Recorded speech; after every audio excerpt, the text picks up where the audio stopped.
ሰላም ጤና ይስጥልኝ ክቡራት ተመልካቾቻችን ከፋና ሚዲያ ኮርፖሬሽን ፋና ወቅታዊ አንድ ድል የተሰኘው ሳምንታዊ የወቅታዊ ፕሮግራማችን እንሆ ጀምሯል። ዛሬም በአንድ ድል ፕሮግራማችን እንግዲህ አንድ ሐሳብ አንስተን በዛ ጉዳይ ላይ እንወያያለን። ኢትዮጵያ በ30ኛው የዓለም አቀፉ የአየር ንብረት ለውጥ ብራዚል ላይ በተዘጋጀው ማለት ነው ጥያቄ አቅርባ 32ኛውን የዓለም አቀፉን የአየር ንብረት ለውጥ ጉባኤ እንድታዘጋጅ ይሁንታን አግኝታለች። እሱ መነሻ በማድረግ ኢትዮጵያ ለምንስ ተመረጠች፣ በቀጣይስ ምን ድሎችን ይዞ ይመጣል በሚለው ጉዳይ ላይ እንወያያለን። በዚህ ጉዳይ ላይ ደግሞ ሐሳብ አስተያየታቸውን የሚሰጡን በኢትዮጵያ ደን ልማት ውስጥ የሬድ ፕላስ ፕሮግራም አስተባባሪ የሆኑት ዶክተር ይተብቱ ሞገስ ናቸው። ከሳቸው ጋር ቆይታ እናደርጋለን። አብራችሁን ቆዩ። ዶክተር ለጌት እጅግ አድርጌ አመሰግናለሁ። ለፋና ቤተሰብ ኖት። ለአረንጓዴ አሻራም በተደጋጋሚ ብዙ ነገሮችን አውርተናል። ምናልባትም እሱን ጨምሮ ብዙ ባለሙያዎች የሰሩበት የእጅ ልፋት አሁን ብዙ በረከቶችን እያመጣ ለኢትዮጵያ እውቅናዎችን እያመጣ ነውና ወደዛ ከመሄዳችን በፊት ግን በየአመቱ እንግዲህ የዓለም አቀፉን የአየር ንብረት ለውጥ ጉባኤ ኢትዮጵያም የአፍሪካን ታዘጋጃለች። በዓለም አቀፍ ደረጃ ደግሞ ሀገራት ተሰብስበው ስለ አየር ንብረት ለውጥ ጉዳቶችና ስራዎች ይወያያሉ። የአየር ንብረት ለውጥ ምን ያህል አስጊ ቢሆን ነው በዚህ ደረጃ ሀገራት በየአመቱ በየጊዜው ተሰብስበው የሚወያዩት የሚለውን አንስተን ወደ ሌላችን እንሂድ እስቲ። አየር ንብረት ያው እንግዲህ የዚህ ዘመን እንግዲህ በጣም ገላጭ ተግዳሮታችን ነው ማለት ይቻላል። እንደ ዓለም ማህበረሰብ ጉዳዩ ያለው አየር ውስጥ ነው። አየራችን ችግር ገጥሞታል ነው። አየራችን ውስጥ ብዙ ሙቀት የሚያሞቁ ጋዞች እየገቡ ከኢንዱስትሪ ጀምሮ ኢንዱስትሪ ዘመን 1750ዎቹ ጀምሮ በዓለም አቀፍ ደረጃ በሚዛን ተጠብቆ ይኖር የነበረውን ለዘመናት ይኖር የነበረውን የካርበን ሚዛን ወይም ካርበን ዑደት አውቆታል። ከዛ ጋር ተያይዞ እነዚህ ግሪን ሃውስ ጋዝስ እንላቸዋለን በፈረንጅኛ ወይም ሙቀት አማቂ ጋዞች በበዙ ቁጥር ያሞቁታል አየሩን። አየሩ በሞቀ ቁጥር ደግሞ ከፍተኛ ኢነርጂ ያለው የማናውቀው አይነት አትሞስፌር ይፈጠራል። ላያችን ላይ ያለ እንጂ አየሩ በባህሪው እየተቀየረ ነው ከጊዜ ወደ ጊዜ። ዋናው የባህሪ እንትኑ ምንድነው? ሞቋል። ዓለም በአሁኑ ሰዓት 1.28 ከኢንዱስትሪያል ፕሪኢንዱስትሪያል ከነበረው ሙቀት 1.28 እስከ 1.3 አካባቢ ዲግሪ ጨምሯል። ትልቅ ነው በጣም። እና ይሄ በራሱ በዚህ በ1.28 ውስጥ እያለን ራሱ የምናየው ነገር ብዙ ለውጦችን ብዙ ተጽዕኖች እያሳደረብን ነው። የመሬት አንድ የባህር ወለል ከፍ ይላል። እንደምታየው ድርቅ ሲበጣ በጣም ሀገራችን ጨምሮ ዝናቡም ሲዘንብ አይታችሁ ከሆነ ኃይል አለው። ምክንያቱም ኢነርጄቲክ አትሞስፌር ነው ያለን። ተባዮች ይፈጠራሉ። በሽታዎች እንደ ማላሪያ አይነቶች የማይታወቁ ቦታዎች ድረስ ወደ ደጋውና ደጋ እየተስፋፉ ነው። እንደ ዓለም እንግዲህ በተለይ የበረዶ መቅለጥ እና የውሃው መሞቅ ደግሞ ተርማል ኤክስፓንሽን አንድ ጋር ሆኖ ባህር ወደ ላይ ይወጣ። ባህር ወደ ላይ ሲወጣ ትልልቅ ሲቪላይዜሽን እንደ አምስተርዳም፣ ኒውዮርክ የመሳሰሉት ሁሉ ይጠፉ ይችላሉ። ብዙ ሀገሮች ከውሃ በታች ሊሆኑ ይችላሉ። ስጋት አለ። የሆነው ግን ሳይንሱ ግልጽ ነው። ግን ዲናያልስ አሉ ደግሞ ምንም ይሄ ውሸት ነው የሚሉም አሉ። ምክንያቱም ጥቅማቸው ስለሚነካ ማለት ነው። በተለይ በድንጋይ ከሰል ዋናው የሚመጣው ይሄ ልቀት የሚመጣው ድንጋይ ከሰልን በማቃጠል ነዳጅን በማቃጠል ደንን በማጨፍጨፍና በማቃጠል የሚመጡ ናቸውና እነዚህ የነዳጅ ቢዝነስ ያላቸው ሀገሮች በጣም ይቃወሙታል። ይሄንን እንትን ሳይንሱ ግልጽ ነው። ምክንያቱም የኢንዱስትሪያቸውና የማደጋቸው ምክንያቱም ስለሆነ አሁን በል የዌስት አብዛኛው ስታብሊሽመንት የቆየ ኢንዱስትሪ ስለሆነ በትራዲሽናል ፊውልስ ላይ በፎሲል ፊውልስ ላይ የተጥገኛ ነውና ያንን ተው ብትለው ወደ ሪኒዌብል ቀየር ብትለው ወደ ሃይድሮ ወደ ሶላር አይችልም። በቀላል ኮስትሊ ነው። እንደገና ኮምፒቲሽን አለ ከሌሎች ሀገሮች እንደ አሜሪካውን ከቻይና ላይን እንደ ግር በግር እየተከታተለች ነው እንዳትቀደም በኢኮኖሚክ ፓወርና ይሄ ሁሉ ያለበት ጉዳይ ነውና ዞሮ ሪዮ ላይ ዓለማት ተሰብስበው ይሄ ምድር መሞቅ ካለበት 1.5 ዲግሪ ወይም 2 ዲግሪ ማክሲመም መሆን አለበት። ከዛ በላይ ከሆነ ማናውቀው አይነት ዓለም ውስጥ ነው የምንገባው። ይሄ አየር ጭራሽ ባህሪው ተቀያይሮ ምናልባትም እንደ ማህበረሰብ እንደ ሲቪላይዜሽን አግሪካልቸራችንም ተፈጥሮ ሀብታችንም ሁሉ ነገር ይቃወስብናል የሚል ስምምነት የሪዮ አርዝ ሰሚት ላይ ተጀምሮ ከዛን ጊዜ ጀምሮ በአመቱ ይመስለኛል 94 ተፈራረሙ ብዙ ሀገሮች ወደ 190 ምናምን ሀገሮች ቦን ላይ የመጀመሪያው ኮንፈረንስ 1995 ተካሄደ። ታቃለ 1997 ኪዮቶ መጣ። በጣም የተጋጋለበት ዘመን ነበር። እያለ 30ኛው ኮፕ ላይ ደርሰናል። ኢትዮጵያ ደግሞ አሁን እንግዲህ 32ኛው ለማስተናገድ ያው ድል እየተሰጣት ነው ማለት እና በየአመቱ 50,000 40,000 ሳይንቲስቶች ሲቪል ሶሳይቲ ሰዎች ፕራይቬት ሴክተር ሰዎች የዓለም መሪዎች በጣም ታላላቅ ሃይ ሌቭል ሪፕሬዘንቴሽን ያለበት ስብሰባ ነውና ውይይት ድርድር ነው ዞሮ ዞሮ አንድም ሀገር እሺ ማይል ከሆነ በሆነ አይዲያ ላይ እዛው ጋር ስለቢቀርሽ ኔጎሺዬሽኑ በጣም ኮምፕሌክስ ፕሮሰስ ነው የሁሉንም አግሪመንት ይፈልጋልና ሁሉም ኢኳሊ ሪፕሬዘንት ፓርቲስ ይባላሉ እነዚህ ፈራሚዎች የኮንቬንሽኑ የክላይሜት ኮንቬንሽን እና ሁሉም መስማማት አለባቸው በሆነ ነገር አንድ ፕሮግራም እንዲወጣ አንድ አሁን የፓሪስ ላይ ወጣው ለምሳሌ እያንዳንዱ ሀገር ቅነሳ ፕሮግራም ይኖረው ፕላን አውጥቶ ይቀንስ የሚለውን ለመስማማት ሁሉም ተስማምተው ነው ባይዘው ፓሪስ ኪዮቶ እነዚህ ትልልቅ ስብሰባዎች ነበሩ ፈንዳሜንታል የሆነ ሜጀር የተወሰደባቸውና ችግሩ አለማችን እየሞቀ ነው የበለጠ እንዳይሞቅ በ21ኛው ዓመት ስንጨርስ ከ1.5 በላይ እንዳይሄድ ነው ዩኤን ጉተሬዝ አሁን ሚስተር ጉተሬዝ ቢሄን ሲሉ ነበር እዚህ ኮፕ ላይ አይ ኦቨርሹት እናረጋለን በዚህ ዝም ብለን ትንሽ ብቻ እየቀነሰን አምቢሽየስ ካልሆነን 3ም 4ም ዲግሪ ሊደርስብን ይችላል የሚል ስጋት ግን እንዳለ ነው እነዚህ ማንሳታችን ካልቀረ እንግዲህ እርሶ ያነሱልኝ በዚህ ደረጃ የአየር ንብረት ለውጥ ለዓለማችን አሁን ላለንባት ምድር መሬት ለምትባለው በጣም አስጊ በሆነ ደረጃ እየሄደ ነው በተለይ ከኢንዱስትሪ አብዮት ኋላ ያለው ነገር በጣም የሚያስፈራልና አሁን ባለችው በትንሿ እንኳን በምን ያህል በአንዴ በእሳት ለዚህ ካሊፎርኒያን ማንሳት በቂ ነው በእሳት እየተቃጠለች ያለችው እነዚህ ኤሽያ አካባቢ ያሉትን ሀገራት በአውሎ ንፋስ እናስታውሳቸዋለን እነዚህ ሁሉ ስናናቸው በ21ኛው ክፍለ ዘመን እየመጡ ያሉ የአየር ንብረት ለውጥ አንዱ መንስኤና ትሩፋትም ተብሎ እየተነሳ ነውና በዛ ደረጃ ግን ችግሩ በዚህ ደረጃ እየፈጠነ ባለበት ሰዓት ሀገራት ከችግሩ እኩል እየሮጡ አይደለም የሚገቡትን ቃል እየተገበሩ አይደለም ተብሎ በየአመቱ እነዛ ነገር ለማስተካከል ነው እንግዲህ ኮፕ የምንለው የአየር ንብረት ለውጥ ጉባኤ የሚካሄደውና እርሶ በደንብ ስለሚከታተሉት እዛ አካባቢ ብዙም ጥናትም ስለሚያደርጉ ከቅድም ያካነሱልኝ ከቦን ጀምሮ እዛ ኪዮቶ ፕሮቶኮል ብለን እያለ ትልቅ የተባለው የፈረንሳዩን እናስታውሳለን አሁን ደግሞ ብራዚል ላይ የተካሄደውና በየአመቱ የሚካሄደው የአየር ንብረት ለውጥ ምን ነገሮችን እያስቀመጠ ይላል መሰረታዊ የሚባሉ ነገሮችን ብናነሳስ ዶክተር ፕሮሰሱ እንግዲህ ሁለት ሰው ተደራዳሪ እንኳን ስንት ችግር እንደሚፈጠር ታውቃለህ የሁለት ፓርቲዎች ድርድርና የ194 ሀገሮች ድርድር ነው በጣም ውስብስብ ሂደት ነው እንደ ኢንስቲትዩሽናል አሬንጅመንቱ ራሱ በጣም የተወሳሰበ ነው ኔጎሺዬሽን ፕሮሰሱ ሶ እስካሁን ሄድን ከምንላቸው ነገሮች እኔ ይሄ ስብሰባ 30 አመት ባይካሄድ ምን እንሆን ነበር ብለስ ታስበው ነው ኪዮቶ አልነበረም ማለት ነው ኪዮቶ ከሌለ ደግሞ የአውሮፓ ህብረት የኢሚሽን ሪዳክሽን በማርኬት ሜካኒዝም ሁሉ የታገዘ እና አገራት ራሳቸው ኮሚት አድርገው ከ1990 የነበራቸው ልቀት 5% ዝቅ እንዲያደርጉ የተስማሙበት ኪዮቶ አይተገበርም ነበር ማለት ነው which means ያ የተቀነሰ አሁን አትሞስፌራችን ውስጥ ነበር ማለት ነው ካርቦን ዳይኦክሳይድ ወይ ግሪን ሃውስ ጋዝ አንድ በላይ ወደ 31 ሀገሮች ኢንዱስትሪያላይዝድ የተባሉ ሀገሮች ኢንክሉዲንግ የአሜሪካን ስቴትስ የተወሰዱት በጣም ትልቅ አስተዋጽኦ ያደረጉበት ስምምነት ነው ባይንዲንግ ነበር በጣም በከፍተኛ ሁኔታ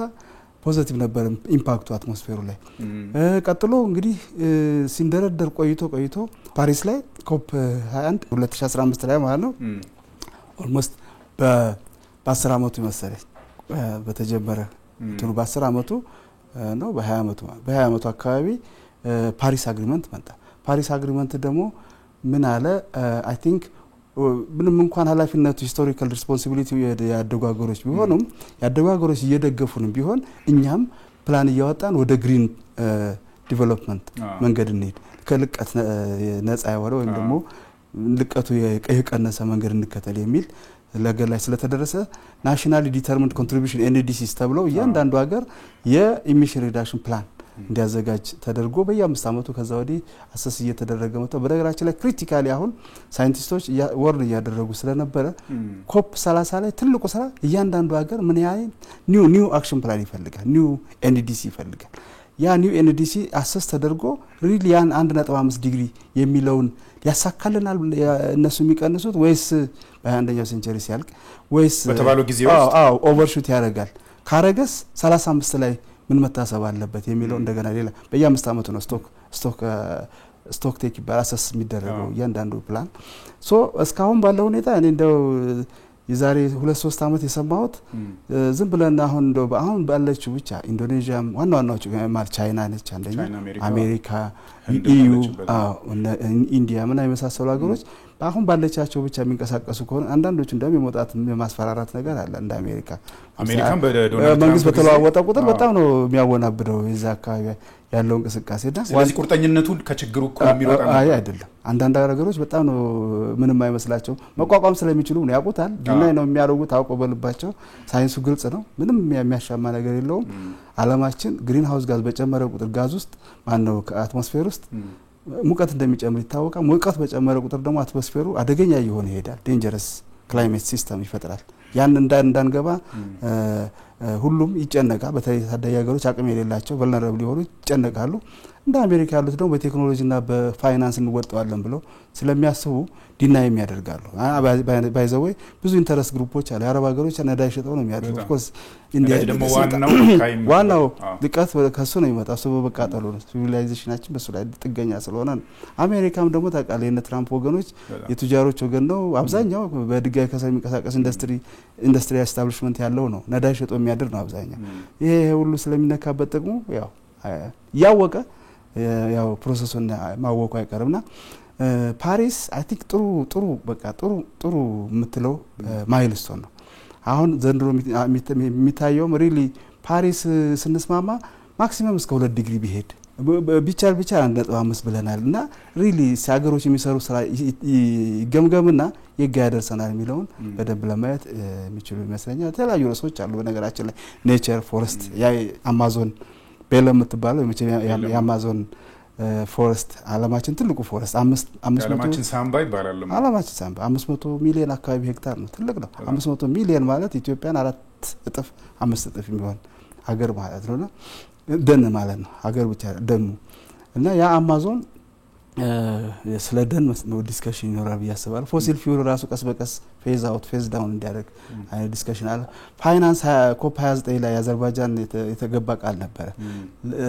ታዳጊ ሀገሮች በጣም እየተጎዱ ነው ያን ጉዳታቸውን ለመከላከል ፋይናንስ ያስፈልጋቸዋል ድጋፍ ይደረግ ከሀብታም ሀገሮች ስለዚህ በ2035 $300 ቢሊዮን የሚደርስ ኢኒሺዬቲቭ ተፈጥሯል አሁን አዘርባይጃን ላይ ኮፕ 29 ይሄ ራሱ ምንነት አሰራሩ ሪሊ ምን ይመስላል የሚለው ነገር ሁሉ የሚያወያይ ነው አንዳንድ ሀገሮች እንደውም በተለይ ሀገሮች እሺ ተውት ገንዘብ ዳይሬክት እንኳን ባሰጡ እዳችንን ተውልን ምንድነው ክላይሜት ፎር ዴት ስዋፕ ይሉታል ማቃየር ማለት ነው ዴታችንን እኛ ተተዋቸውን እዚሁ ህዝባችንን በዛ ገንዘብ እናደርግበታለን እንደግፍበታለን እንዳይጎዳ በአየር ንብረት ለውጥ ጉዳቶች ምናምን የሚል ነገር ሁሉ አለ እንዴ ፋይናንስ ዲስከስ ይደረጋል ፎሲል ፊውል ዲስከስ ይደረጋል ፎረስት ኔቸር ዲስከስ ይደረጋል እና ይሄ አልኮ ኒው አክሽን ፕላንስ በጣም ፕራይመሪሊ ምን ይመስላል ሀገሮች ያዙት የሚለው በደም ዲስከስ አንፎርቹኔትሊ ግን ትልልቆቹ ሀገሮች አሁንም ቢሆን በሃይ ፖለቲካል ሪፕሬዘንቴሽን አልተገኙም ኢንክሉዲንግ አሜሪካ ዩኤስ ማነው ቻይና ኢንዲያ አልተገኙምና ያ ሁሉ የሚያጠላው ጥላ ይኖር ይሆናል ምን ጠብቀው ነው ያሉት ጤት ላይ መጣ ይችላል ዞሮ ግን ሪሊ ኒው አክሽን ፕላንስ የሚለው ትልቁ አጀንዳ ሆኖ ይቀጥላል ብዬ ነው የኒው አክሽን ፕላን ኢንሹር የሚያደርገው ምንድነው ሪሊ 1.5 ዲግሪ የምትባለው ያመጣልናል ነው ወይስ ያለን በጀት ሪሊ ከዚህ በኋላ ለቅ ምንችላት ነገር ኦሬዲ ተመናምና ከ2 ዲግሪም እንደው ፓሪስ ላይ ከተስማማንበት ኦቨርሹት አድርጎ ሄድብን ይሆን የሚለውን በደንብ አይ ቲንክ አይዲያ ይዘው ይወጣሉ ሶ ያጠበቁ ወደፊት ይቀጥላሉ የዘንድሮ ብራዚል ላይ ተካሄደው እንግዲህ ሶማንደስ ቤለም ላይ ተካሄደው የአየር ንብረት ለውጥ ጉባኤ ስናነሳው ዓለማችን በብዙ ነገሮች ተተብትባ ባለችበት ሰዓት መካከለኛ ምስራቅ ላይ ያለውን ጦርነት እናስታውሳለን አውሮፓ ላይ ዩክሬን እና ራሽያ እናስታውሳለን አፍሪካ ውስጥ ያለውን ነገር እናስታውሳለን በአጠቃላይ ዓለማችን የተያዘችው በሌላ ጉዳይ ላይ ሆኖ ባለበት ሰዓት ነው እንግዲህ ምናልባትም ትኩረት ላይ ያገኝበት ይችላል በተባለበት ሰዓት ነው የተካሄደውና እነዚህ ለየት ያደርጋቸዋል እዚህ ላይ ነው እንግዲህ ሀገራችን ኢትዮጵያ ከሁለት ዓመት በኋላ የሚዘጋጀው 32ኛውን የዓለም የአየር ንብረት ለውጥ ጉባኤ እንድታዘጋጅ የተመረጠችውና ወደኛ ሀገር ደግሞ እንምጣ እስቲ ኢትዮጵያ ይሄንን ጉባኤ እንድታዘጋጅ የተመረጠችው ወይን ደግሞ እንድትመረጥ ያደረጓት ነገሮች ምንድናቸው የሚሉን የተወሰነ ነገር እናንሳ Yes, I think Ethiopia እንግዲህ በታሪኳ ብዙ ተጎድታለች በድርቅ ተጎድታለች በበሽታው ተጎድታለች ነው ግን አየር ንብረት ለውጥ ነው ብለው ያገናዘበው ያልነበረም በፊት አሁን ወቀቱ እየጨመረ ሲመጣ ነው ለካስ really critically ይሄ ቼንጅ ያየሩ ለውጥ እኛን አፌክት ያደረገን በአለም ህዝብ ፊት ራሱ ጥሩ ስም እንዳይኖረን አድርጎናልና እኔ አሁን የዚህ ያየር ንብረት ለውጥ አዘጋጀች ስትሆንና እንደገና ደግሞ በክብር ለመታየት ስትበቃ እንደ አንድ ኢትዮጵያዊ የሚሰማኝ ስሜት ልዩ ነው ሪሊ በጣም ነው የሚያስደስተኝ ኤክሳይትመንት ነው የሚሰማኝ እና ብዙ ምክንያቶች ይኖራሉ እኔ እንግዲህ ክራይቴሪያው ምንድነው ምናምን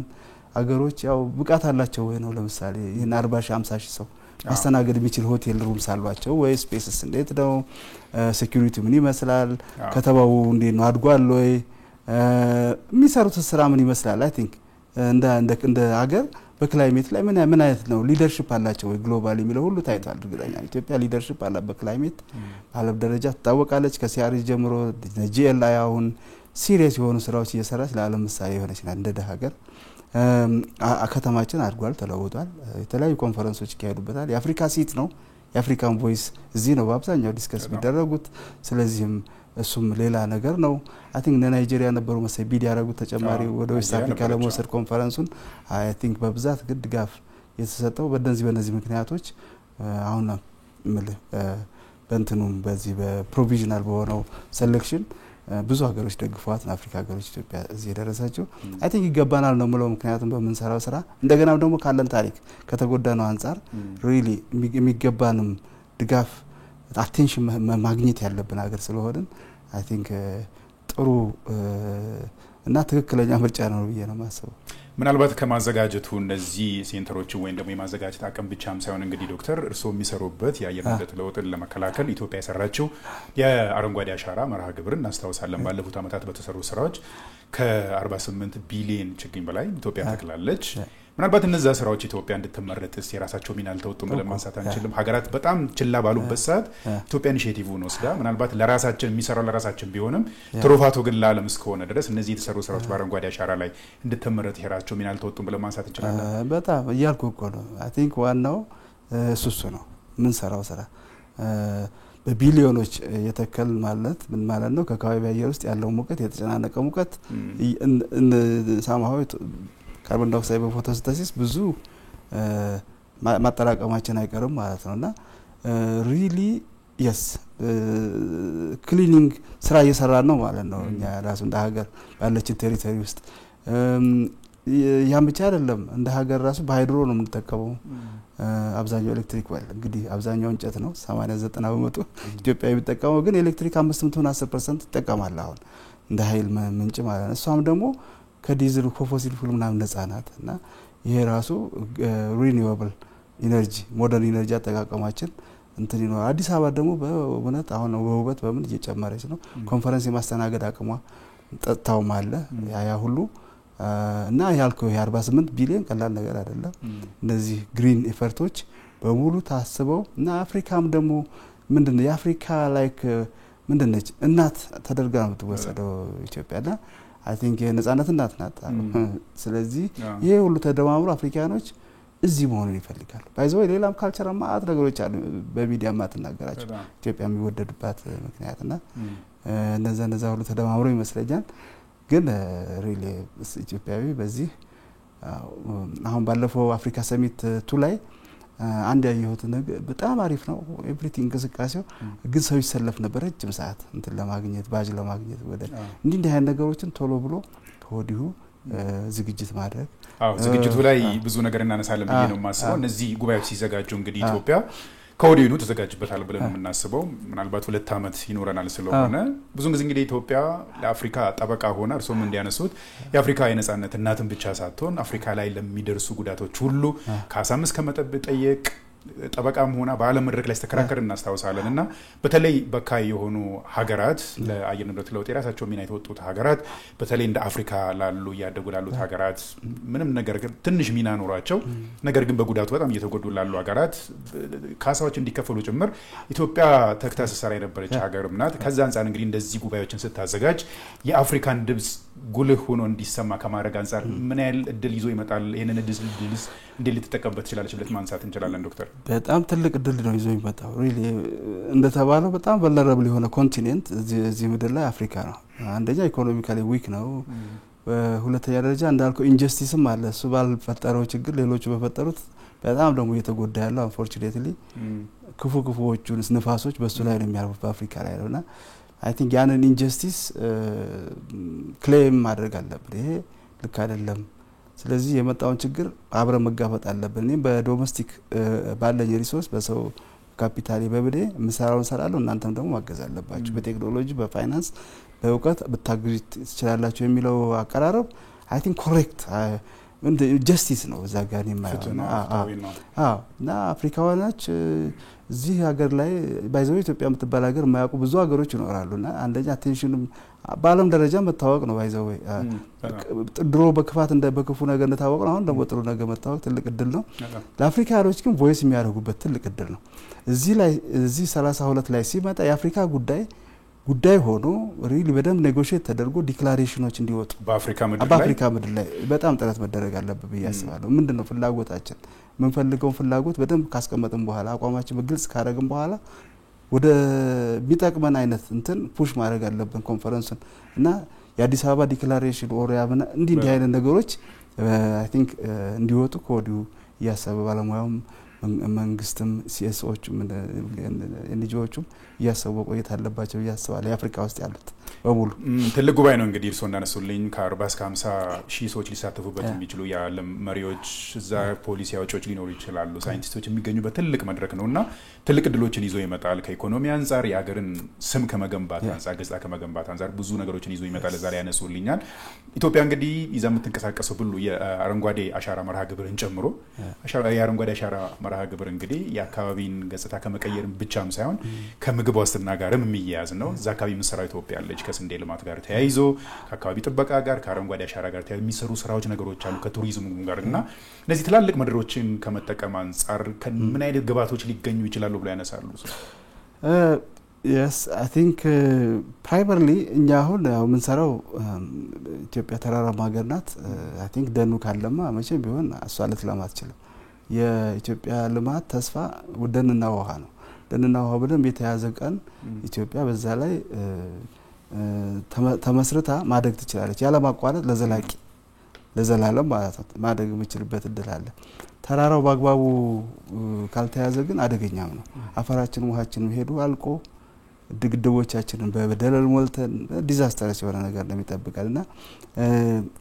ስንዴ ምርት in the short term ተጨማሪ ምርት ህዝቡ በጣም ያደገው አግሪካልቸሩና የህዝብ እድገቱ በጣም አንደኛው የተንከረፈፈ ነው የሚመስለኝ አግሪካልቸሩ ከርፈፍ ይያለ ነው ስለዚህም ይችን እንትን ለማካካስ አዳዲስ እይታዎች ሰፋፊ የስንዴ እርሻዎች በተለይ ቆላማ አካባቢ ቆላማ ሚኒስተር ብለን አቋቁመን መንሰራው ስራ አይ ቲንክ በጣም ደጋፊ ትልቅ ነገር ያመጣ ብዬ አስባለሁ በፉል ሴኩሪቲ ዞሮ አዳፕቴሽን ነው አሁን እዚህ ጋር ደጋው ላይና የወይና ደጋው ላይ መንሰራው ነገር አልበቃ ብሎና አሁን ያሰፋን ያለው ደጎላውና ይሄ አዳፕቴሽን ሜካኒዝም ነው በአዳፕቴሽን ፋይናንስ ሊታገዝ የሚችል ነው በነገራችን ላይ እቺ 300 ቢሊዮን የተባለችው ለኢትዮጵያ ለምሳሌ በየአመቱ 1 ቢሊዮን 2 ቢሊዮን እንኳን ጠብ ብትልላት ትልቅ ለውጥ ነው የሚያወጣው 1 ቢሊዮን እኔ 300 400 ትራክተሮች ሊገዛ ይችላል አላሰብኩትም በደም ወይም ደግሞ በጣም ሰፊ እርሻን የማስፋት ፕሮጀክት ሊያግዝ ይችላልና ይሄ ነገር እንሰራበታለን ደኑንም እንደተባለው በጣም ኢንተረስት አለው ደን እንግዲህ ወደ 25-30% የክላይሜት ቼንጅ ሶሉሽን ከሚባሉት ውስጥ ደን ነው አዲስ ደን መፍጠር ያለውን ደግሞ እንዳይጨፈጨፍ መከላከል 30% የሶሉሽን ነው 70% ነው ፎሲል ፊውልን ወደ ታዳሽ ማዞር የሚለው እና ሪሊ በዚህ ኢትዮጵያ ትልቅ ጥቅም ተጠቀም ትችላለች ሪሊ ተራራዋን ማጎልበት በደን መሸፈን ማልማት ውሃ እንዲዝላት ወንዞች ከበጋ ክረምት እንዲ ተስተካክሎ ሊፈሱ የሚያደርግ እድል የሚፈጥርላት የደን ልማት ኦፖርቹኒቲ አላት በዛም ሰፊ ገንዘብ ይመጣ በነገራችን እንደው አላነሳውትም እንጂ እኛኮ በየአመቱ በትንሹ 1 ቢሊዮን ብር ወደ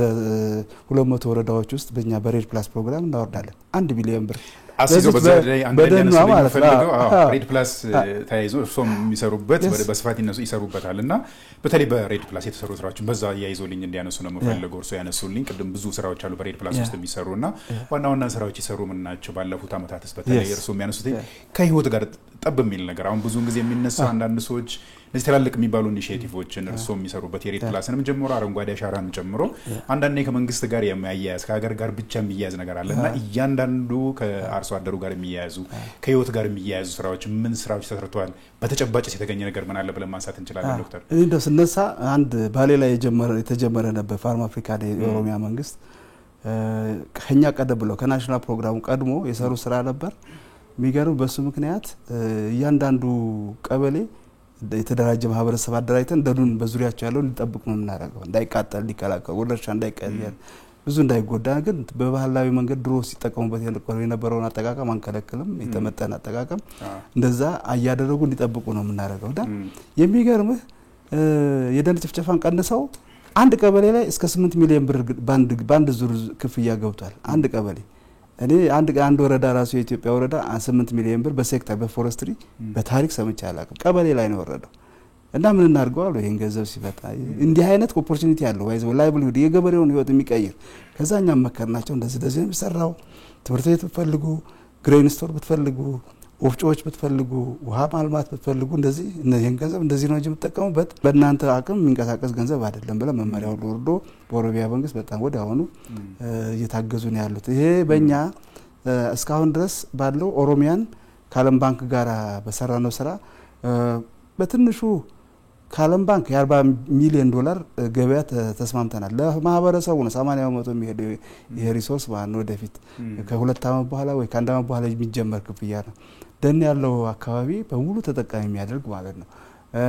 ከዛም በላይ ግን አግኝተናል። እኛ ኢሚሽን ሪዳክሽኑ ካሰብነው በላይ ዓለም ባንክ ከሚገዛው በላይ ነው ያገኘነውና አሁን ገበያ እያፈላለግን ነው ኢንክሉዲንግ የኢንተርናሽናል አቪዬሽን አንድ ፕሮግራም አለ የካርበን ኢሚሽን ሪዳክሽን ኮርሲያ ይባላል ከሱ ጋር እየተነጋገርን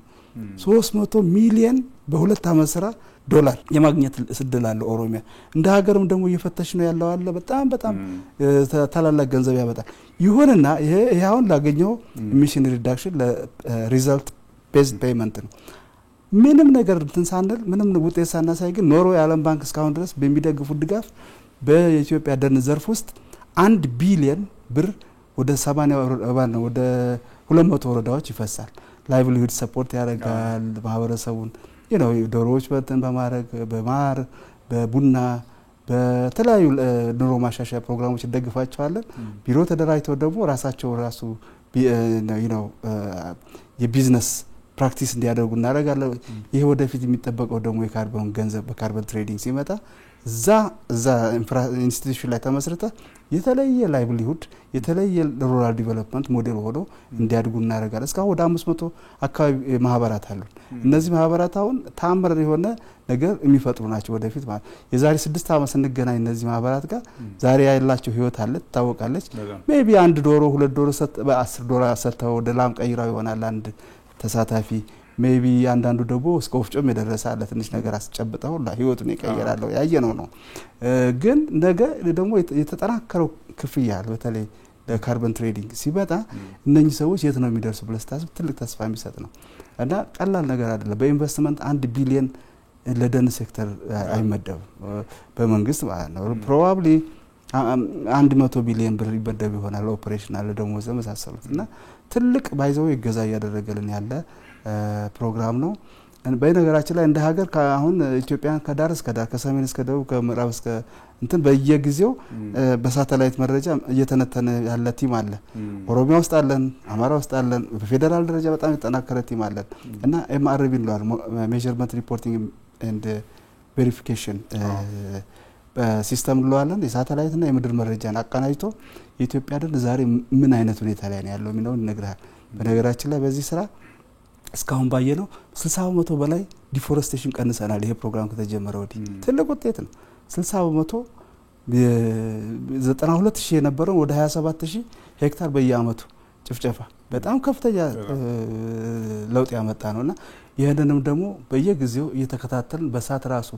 በየቀኑ የምትመጣውን ሰዓት ላይ ሆነና ያለን ሞኒተር እናደርጋለን። ወረዳ ላይ እንቅስቃሴ እንዲያደርጉ ሰዎች ተባብረው እንዲያጠፉ ወይም ደግሞ ጥንቃቄ እንዲያደርጉ ሁሉም እናደርግበት ሜካኒዝም በጣም ሞደርን የሆነ ሜካኒዝም በሳተላይት የስፔሻል አናሊሲስ ፋሲሊቲዎች ወደ 7 ላቦራቶሪዎች ሀገራችን ውስጥ አቋቁመናል። ጋምቤላ፣ ደቡብ ምዕራብ፣ አማራ፣ ትግራይ፣ እዚህ ኦሮሚያ አዲስ አበባ ላይ አቋቁመን አሁን ደናችን ከሞላ ጎደል ባይናችን ስር ነው ማለት ነው እያየነው ነው የሚሆነው ነገርና ይሄ ቀላል አይደለም ድሮ ዝም ብሎ ይሄን ሰርቻለሁ ብሎ ሪፖርት ያደርግልሃል በወረቀት የወረቀት ሪፖርታውን ሳይንሳዊ በሆነ መንገድ ሃይሊ አኩሬት እና በጣም ሪላያብል በሆነ መንገድ ነው ደናችን በምን ያህል ጨመረ ደናችን እንዴት ተጎዳ ምን አይነት እንትኖች እየደረሱበት ነው የሚለው በትክክል ምን ቋጣርበት ደረጃ ላይ ደረሰና ኢትዮጵያ እንግዲህ በአረንጓዴ አሻራ መርሃ ግብር በተለይ ዓለምን ያሰጋት ያለው የጎዳት ያለውን የአየር ንብረት ለውጥ ጉዳቶችን ለመከላከል በሰራችው በአረንጓዴ አሻራ መርሃ ግብር እንግዲህ ብዙ ቅናዎችን ብዙ ሽልማቶችን አግኝታለች ብዙ ዓለም አቀፍና አህጉር አቀፍ ተቋማትን የያዙ ጉባኤዎች እንድታዘጋጅ እንድትመረጥም አድርጓታልና ከዛ ይዘለለ ግን በተለይ በአረንጓዴ አሻራ መርሃ ግብር በአረንጓዴ ዲፕሎማሲ ኢትዮጵያ ተጽዕኖ ፈጣሪነቷን ድምጿ ከፍ ብሎ እንዲሰማ የመደመጥ የማረግ አቅሟ ከፍ እንዲል ከማረግ አንፃር የተወጣውን አስተዋጽኦ እንስቲ ዶክተር አይ ቲንክ ትልቅ ነው ዘወይ ከአሁን ግሪን ሌጋሲ ኢኒሺዬቲቭ ከመጣ ወዲህ የሳውዲ አረቢያው አረንጓዴ ልማት ኢኒሺዬቲቭ አለ ኬንያ 15 ቢሊዮን ችግኞች በ15 አመት ነው ምናምን የሚላል ዲስ ፕሮግራም አወጣለች ሌሎች ሀገሮች እየተከተሉት ነውና አንዳንዴ አምቢሺየስ ወደ የሚሰራ ይመስላቸው ኢትዮጵያ ግን መሰራት ለስ መተከል እንደሚችል አሳይተናል ሰውና ሞቢላይዝ አድርገን ችግኝ አፍልተን መሬት ጋር ማገናኘት እንደሚቻል አሳይተናል ማጽደቁ ደግሞ የሚቀጥለው ነው ተንከባክበን ያጸደቅ ነው መሄድ ያለብን ትልቁም ጉዳይ እዛ ጋር ያለው ምክንያቱም ሰው ለፍቶ ውጤት ሲያገኝ ነው ቀጣይነት የሚኖረው አንድ ፕሮግራም ለፍቶ ግን ከኛ ድክመት የተነሳ ትንባይል ፍራስትሬሽን ሲከታል ያው የሰው ባህሪ ሆኖ ነው እንጂ ሁሉም ሀገር እንደ ደቡብ ኮሪያ እና ቻይና በደን በሪፎሬስቴሽን በደን ልማት የታወቁ ሀገሮች 10 አመት ያልከሰረ የለም መጀመሪያ ዝም ብሎ የሚሰራ ይመስላል ያለ ባለሙያ ያለ ሪሶርስ ያለብን ከዛ ያዋል አይሆንም ውጤት የለው ከዛ እንደገና ከዛ ትምህርት ወስደው ነው የሚገባውን ተቋማዊ እንትን የሚገባውን የህግ ማቀፍ የሚገባውን የባለሙያ ስምሪት የሪሶርስ ምደባ አደረጉ በኋላ ግን ተመንድገው ኮሪያ እንጃ ከነበራት 10% በታች ደን ወደ 67 በመቶ አድርሷለች አሁን በስንት አመት ፕሮግራም የ10 አመት አራት ፕሮግራም 40 አመት ፕሮግራም ውስጥ እንደዛ አድርሷለች ኢትዮጵያን ባይዘው ይሄንን ነው ፈልግ መከተል ያለበት የተራቆተ ሀገር ነው ያዝነው አፈራችን ውሃችን እየሄደ ነው ታቃላችሁ ህዝባችን እየጨመረ ነውና በበረሃማነት ባይዘው ሴንስ ያያረግነው ነው በበረሃም በድርቅም አንዱ በክላይሜት ቼንጅም እንደዚሁም ደግሞ በደን መመሬ መራቆት በሶስቱም ከተመታን እንደ ኢትዮጵያ በ20 ሚሊዮን ቀርቶ ምናልባት 10 ሚሊዮን ላትሸከም ትችላለች ወደፊት ተተበላ ሪሶርሱ ማለት ነው አይ ቲንክ ደን ልማት ላይ በጣም መሰረት አድርገን በደም መስራት አለብን ከዛ ውስጥ የሚወለደው ውሃ ኤሌክትሪካችን ነው አርባናይዜሽን ኢንዱስትሪያላይዜሽን በዚህ በሃይድሮ ላይ ዲፔንደንት ነው በዛ ላይ በሚመጣው ውሃ ከመስኖ ማነው ከዝናብ እርሻ ባለፈ በመስኖ ምናለማበት ውሃ ይኖረናል እና የፉድ ሴኩሪቲ ፕሮብሌም አይኖርም ውሃ ባለው ቁጥር ወደፊት ደግሞ በጣም ፓወርፉል የሆነ ኔሽን ነው መተው ነው እንደውም የኛኮ በረጋራችን ላይፍ ላይ ናቸው ነው ለብዙ በረሃ ሀገሮች የኛ ውሃ ባይኖርኩ ሀገሮች የሉም ግብጽ የለችም ፕሮባብሊ ሱዳን የለችም ሶማሊያ እንደዚሁ እና በእኛ ላይ ጥገኛ ናቸው እዚህ ተራራ ላይ የሚመረተው እዚህ ተራራ ላይ የውሃ ማማ ላይ የተመረተው ውሃ ነው የብዙ ሀገሮችን ህልውና ያረጋገጠ ያለው ስለዚህ ሰራው ስራ ለኛም ብቻ ሳይሆን በረከቱ ለሌሎችም በጣም ለዛው ነው ፈረንጆች ፈጥናችሁ የኢትዮጵያን ተራራ በደንቡ በአግባቡ በደን እንዲለማ አግዙ ምንለው ኢትዮጵያ ላይ የሰራቸው ስራ የብዙ ሀገሮች ህልውናን አብሮ እና ወደፊት ሊፈጠር የሚችል በውሃ ሊፈጠር የሚችልን አለመግባባትና ጦርነት ሁሉ ሊያስቀር የሚችል ስለሆነ እዚህ ተራራ ላይ ትኩረት አድርጋችሁ ስሩ ነው ምንለው ሁሉ ጊዜ እናም ያገዙ ነው ከሞላ ጎደላውን ኖርዌይ ባይዘው በጣም ኮንሲስተንት ፐርሲስተንት በጣም ትልቅ ጀነረስ የሆነ ሰፖርት የምታደርግልን ዴንማርክ አሁን ቅርብ ጊዜ መጣለች ዩኬ በተወሰነ ስታግዘን ነበር ወርልድ ባንክ ተለያዩ ሀገሮች ከጀርባው ባሉ ሀገሮች ያያገዘን ያለው እና አሁንም እናስረዳቸው ባይዘው ከመረዳት አልፎ አሁን የኖርዌዩ አምባሳደር ሄደ ብታናገረው ኢትዮጵያ ላይ ቢሰራ ስራ ለግብጽ ለሱዳን ምን ሰራው ስራ ነው ስለዚህ እዚህ ጋር ነው የኢትዮጵያ ተራሮች የብዙ ሀገሮች ተስፋ ነው የብዙ ሀገሮች ህልውና መሰረት ነው ስለዚህ ኢትዮጵያ ላይ ከሰራ ነው ብዙ ሀገሮችን ሰራ ነው ብሎ የሚያምኑ ሆነዋል ያጠቃለን እንግዲህ ዶክተር የመጨረሻ ሐሳብ ላንሳለውና ኢትዮጵያ በዚህ ደረጃ ተመርጣለች እንግዲህ 32ኛውን የዓለም አቀፉን የአየር ንብረት ለውጥ እንድታዘጋጅ እነዚህ እንግዲህ ይዘው የሚመጡት የኢኮኖሚ በረከቱ አለ የሀገር ስምን ገጽታን ከመቀየር አንፃር ይዘው የሚመጡት ጉዳዮች አሉ ኢትዮጵያም ብዙ እድሎችን ተጠቀምበታለች ብዬ የማስበውና ከዚህ አንፃር እንግዲህ አሁን ያነሳናቸውን ጥቅሞች እንዲገኙ በተለይ የአፍሪካን ድምጽ በደንብ እንዲሰማበት ሊደረጉ የሚገቡ ዝግጅቶች ምን ምንድናቸው መደረግስ አለበት የሚለውን ነገር አንስተን እናጠቃለው ውይይታችንን I think አሁን ኦሬዲ እንትናችን ምንድነው ኦሬዲ አውቀናል አዘጋጆች ነን ስለዚህ በመጀመሪያ በቃ መደላድሎች መፈጠር አለባቸው በየማምነው አገር ሰላም ሆነ አለበት ያስባለሁ ከተማዋ እንደዚህ ውብና ጽዱ ሆነ እንዲሁም ፋሲሊቲዎቿ እየተጠናከሩ መሄድ አለባቸው ስፔሲፊክ ቱ ይሄን ኮንፈረንስ ራሱ ለማስተዳደር የት ጋር ነው ሪሊ አዳራሾች በበቂ ሁኔታ አለ ነው እስካልሆነስ ደግሞ ብዙ ሀገር ምናካሄደው በድንኳን ነው እዛው አዲስ በተፈጠረ ድንኳን ውስጥ ነው አብዛኛው ኮንፈረንስ የሚካሄድ በዛ መልኩ ሆነ የት ነው ስብሰባ ቦታ ወደ ሆቴል ምን አይነት ትራንስፖርት ይኖር ይሆን ሲመጣ ምናልባት ነፃ መሆን ሊኖርበት ይችላል ያ ትራንስፖርት ሪሊ እና ፕራይቬት ሴክተሩም መንግስትም አብረው ሪሊ የተነጋገሩ በመመልከት ነው ይሄን ነገር ምቹ ሁኔታ መፍጠር የምንችለው የሚለውን ነገር ማሰብ አለባቸው ሆቴሎች በትክክለኛ ማለት ያው እንግዶች ናቸው የሚመጡት በተቻለ መጠን ያለ አስፈላጊ ኤግዛጀሬሽን በጣም ትልቅ ኢኮኖሚ ጥቅም ነው የሚኖረው በጣም 50,000 ሰው 15 ቀን ነው የሚቆይበት ኢማጂን አንድ ቀን እንኳን ቢሆን የትን ያህል ዊንድፎል ነው የምታገኘው በዚህ ሁኔታ ያው ስርዓት እንዲኖር ያለ አስፈላጊ ጭማሪ ምናምኖች እንዳይኖሩ ይሄ ኮንፈረንስ እንትኑ በጣም ትልቅ ነው በቃ ዲማንዱ ትልቅ ነውና ብዙ ህዝብ ነው እንትን የሚለውና ትራንስፖርት እንዴው ያልተጨናነቀ ትራንስፖርት ባባስ ነው የምንዘልቀው ይሆን ባስም ከሆነ ደግሞ ኤሌክትሪክ ባስ ነው ማለት ያለው ምሳሌ ሆነ አለበት እንዴት ያን እንትን ምትለው ከሌሎች ሀገሮች እንዳየነው ኤሌክትሪክ ባስ ነው ከሆነ ሪሊ የትስ ቦታ ነው የሚሆነው ሪሊ አሁን በአፍሪካ ሰሚት ማካሄድ ይችላል እርግጠኛ ነኝ ያቺ ቦታ ወደ ኢንተርናሽናል ክላይሜት ማነው ኮንቬንሽን ሴንተር አችለው ምን ስብሰባ ወይ ደግሞ እነሱ አይነት 5-6 የሚቀጥሉ 2 አመት መፈጠር ሊኖርባቸው ይሆን አይ ዶንት ኖ ወይስ በድንኳንም ቢሆን ወጣ ያለ ቦታ ይደረጋል ፓሪስም ውጪ ነው ያደረግነው ፓሪስ ውጪ ነው የተደረገው ከአውትስከርት ከከተማዋ ላይ የተደረገው ትልቅ ቤዳርሻ ላይ ነው የተደረገው ነገር ግን የነሱ ባቡርትን ሜትሮ ምኑ ሰውን በትራንስፖርቱም ነገር የሚያስጨርቅ ነገር አልነበረው ይሄ ማድሪድም እንደዚሁ ነበር የተካሄደውና አይ ቲንክ እዛ ላይ ሪሊ ስፔስ እና ትራንስፖርት ማኔጅመንት ላይ በጣም ትልቅ እንትን ይፈልጋል ምናልባት የተጀመሩ ስራዎች ለዛ ጥንካሬ ይሆናሉ የተወሰነ ነገር ብቻ መጨመር ያስፈልጋል ስለዚህ ኢትዮጵያ ላይና ምናልባት ቢጨምሩልኝ በያሰብኩት ዶክተር በየአመቱ እንግዲህ በዚህ ደረጃ ሲሰሩ ኢትዮጵያ ራሷን ጨለ የምትሰራው ስራዎች አሉ እንደዚህ አይነት ትላልቅ ጉባኤዎችና መድረኮች ሲዘጋጁ ደግሞ እድሎችን ተጠቅማ በተለይ የፋይናንስ ምንጮች ከማፈላለግ አንፃር የሚጠበቁባት ጉዳዮች አሉ ይሄ ደግሞ በጣም ትልቅ ሳይንቲስቶች የሚገኙበት ቅድም ያነሳ እነዚህ ፖሊሲ አውጪዎች የሚገኙበት ምናልባት የፋይናንስ ተቋማት ይሄን ሊደግፉ የሚችሉ ተቋም የሚገኙበት ነውና ለዚህ ስራ የሚሆን ቅድም ያነሱልኝ የተወሰኑ ድጋፎች አሉ ግን ለዚህ ስራ ኢትዮጵያ ሞር የሚያበረታታት የፋይናንስ ምንጭ እንዲዘጋጅ ያንን ለመጠቀም ኢትዮጵያ ማድረግ አለበት ነው ባይ ዘ ዌይ 100% ላንተ የሚጣል ነገር አለ UNFCCC ሴክሬታሪያት አለው በየአመቱ ኃላፊነቱ የሱ ነው ይሄንን ኮንፈረንስ ድግስ ማዘጋጀት ማለት የመወያያ መድረክ ማዘጋጀትና በጀት አላቸው ኦብቪየስሊ ያ በጀት እዚህ ይውላል ምንም ጥያቄ የለውም in addition to that ኢትዮጵያ አሁን እንትና ለድላለት ሞቢላይዝ ለማድረግ አግዙ ይለባለት ማለት ነው ይሄን ኮንፈረንስ ለማዘጋጀትና አይ ቲንክ አብዛኞቹ ዲፕሎማቲክ እንትን ነው ከተማ ነው ኤምባሲዎች ብዙ ሀገሮች ኤምባሲዎች ያሉበት ነውና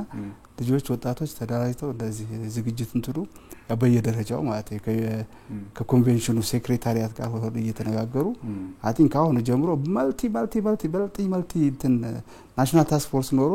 የተለያዩ ኮሚቴስ ኤንድ ሰብ ኮሚቴስ ማንቀሳቀስ አለበት 2 አመት በጣም አጭር ነው ይሄን ያህል ኮንፈረንስ እና ዴይ 1 ዛሬ ነው ማለት ነው መጀመሪያ ያለብን አይ ቲንክ ያንን እናረጋለን ደግሞ እርግጠኛ ነኝ የሚያምር ከተማ ነው ያለን ሰው ታታሪ ነው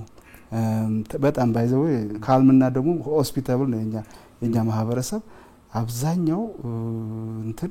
ሁኔታዎች አሉን በእጃችን ትንሽ ያረንጓዴ አሻራውን የሚደግፉ የፋይናንስ ምንጮችን ከማግኘት አንፃር መድረኩ እንዴት መጠቀም አለበት እንዴት መዘጋጀት አለበት እሱ በራሱ ጊዜ ይመጣል በቃ እኮ ይሄ እኮ